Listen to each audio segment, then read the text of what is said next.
নমস্কাৰ, মই নিলুফা য়াসমিন। মই লৈ আহিছোঁ আজি আপোনালোকৰ ওচৰত মোৰ কবিতা পুথি অনুভৱে যেতিয়া এৰা নিদিয়ে। ইয়াৰে কবিতা এটি আজি আবৃত্তি কৰিবলৈ ওলাইছোঁ। আপোনালোকৰ শুনি নিশ্চয় ভাল লাগিব।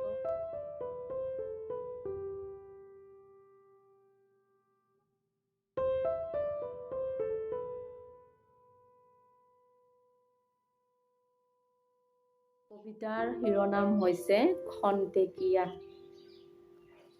বেছি দীঘল নহয় কবিতাটি। খন্তেকীয়া।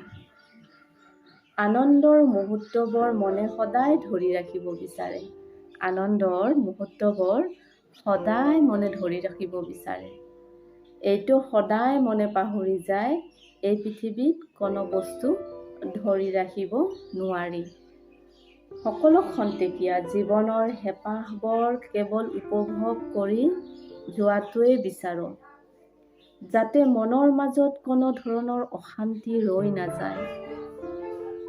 জীৱনৰ দস্তাবেজ অভিশাপ মুহূৰ্তবোৰ জিলিকাই থৈ অন্তদাহ মুহূৰ্তসমূহ নদীৰ সোঁতত বোৱাই বিলীন কৰাৰ এক প্ৰয়াসে মনৰ মাজত খলকনি তুলিছে।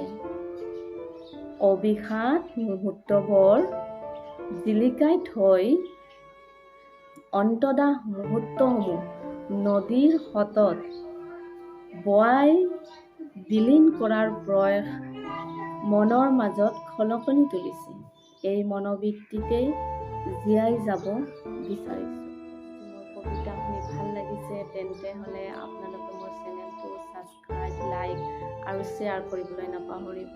ধন্যবাদ। মই আকৌ লৈ আহিম মোৰ কবিতা পুথি অনুভৱে যেতিয়া এৰা নিদিয়ে। আজিলৈ বিদায় লৈছোঁ। সকলোৱে কুশলে থাকক, ভালে থাকক।